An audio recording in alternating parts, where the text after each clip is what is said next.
ఈరోజు BRS party ఆధ్వర్యంలో రైతులతో కలిసి నల్గొండ జిల్లా కేంద్రం ఎలక్ట్రిసిటీ ఎస్సీ ఆఫీస్ ముందు మరి ముట్టడి కార్యక్రమానికి రావడం జరిగింది. ఎక్కడ చూసిన నల్గొండ టౌన్లో కలెక్టరేట్ దగ్గర, ఎస్పీ ఆఫీస్ ముందు, ఎలక్ట్రిసిటీ ఎస్సీ ఆఫీస్ ముందు పోలీసుల ప్రహారంలో ఇలా ప్రభుత్వం నడుపుతుండే రేవంత్ రెడ్డి. ఎందుకంటే రైతన్నలు వస్తున్నట్టే కూడా రేవంత్ రెడ్డికి లాగులు దర్శే పరిస్థితికి వచ్చింది. ఈరోజు నగరగాల నియోజకవర్గం నుండి మరి పొలాలు ఎండిపోతున్నాయి.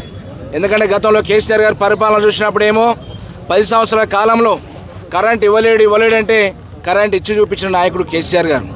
24 గంటల కరెంటు, నాణ్యమైన కరెంటు, స్టార్టర్లు కాలిపోకుండా, మోటార్లు కాలిపోకుండా, ట్రాన్స్ఫార్మర్లు పేలకుండా, మరి ఎక్కడ కూడా కరెంటు లోపం ఉందనే మాట రాకుండా ప్రభుత్వాన్ని నడిపి కరెంట్ ఇచ్చి రైతును రాజుగా చూసిన ప్రభుత్వం కేసీఆర్ గారి ప్రభుత్వం.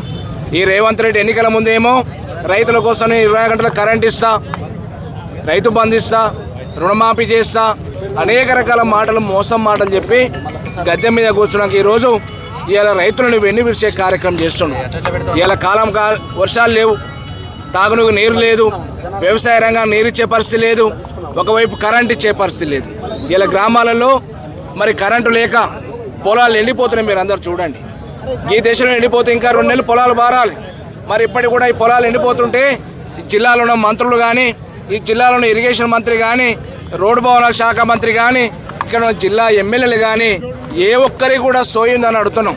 ముఖ్యమంత్రి కంటే సోయి లేదు, వాడు దోపిడితో దోసుకుంటానికి వచ్చిండు. కానీ మీరు సీనియర్ మంత్రులు కదా, కొంతమంది ఎమ్మెల్యేలు దోసుకోవచ్చు, కానీ రైతులు మేము ఏం పాపం చేశారు? ఇలా గ్రామాల్లో పోతే వ్యవసాయ రంగానికి కరెంటు లేకుండా స్టార్టర్లు, మోటార్లు కాలిపోయి పెట్టుబడులు పెట్టి పొలాలు దున్ని నార్లు పోసి అలా నాట్లు వేసినాక నీళ్ళు లేకుండా పోతుంటే రైతుల యొక్క బాధ, గోడు ఎవరు పట్టించుకోవాలి? ఇలా అందుకే రైతులతో కలిసి మరి మొగాయన నిన్నగాక మొన్న 2 రోజుల క్రితం కూడా సంగారెడ్డిలో చెప్తాడు ముఖ్యమంత్రి రెడ్డి 24 గంటల కరెంట్ వస్తుందని చెప్తాడు. నేను అడుగుతున్న రైతుల పక్షాన్ని నల్గొండ జిల్లా కేంద్రానికి వెళ్ళి, రేవంత్ రెడ్డి నీకేమాత్రం సిగ్గుశరం ఉన్నా ఈ నల్గొండ జిల్లాలో మీ కాంగ్రెస్ పార్టీ ఎమ్మెల్యేలు, మంత్రులు ఉన్నారు కదా, మీ యొక్క నియోజకవర్గాలు పోదాం, రైతులను తీసుకుని పోదాం. ఈ నల్గొండ కెమెరాలను కానీ ఒక పిఆర్ఓని పెట్టి కెమెరాలు తీసుకుని రా. ఏ రైతులను కానీ పార్టీలకు ఖచ్చితంగా ఏ రైతులను కూడా తట్టినా ఇలా కరెంట్ ఎన్ని గంటలు వస్తుందో చెప్తారు. ఎప్పుడు చూసినా బ్రేక్ డౌను, ఎల్సీల పేరిట గంటల తరబడి కరెంట్ తీసేసి రోజువారీగా చూస్తే 8-9 గంటల కరెంటే వస్తుంది. ఇలా ఆనాడు 24 గంటల కరెంటు కేసీఆర్ గారు ఇస్తే నేను అంతకంటే ఎక్కువ కరెంట్ ఇస్తా అని చెప్పినావు, నాణ్యమైన కరెంట్ ఇస్తా అని చెప్పినావు. స్టార్టర్లు, మోటార్లు ఎందుకు కాలిపోతున్నాయి? పొలాలు ఎండికి ఎందుకు పోతున్నాయి? ఇలా 9 గంటలు 8 గంటల కరెంట్ ఎందుకు ఇస్తున్నావు? చెప్పవలసిన బాధ్యత ఈ ప్రభుత్వం లేదా?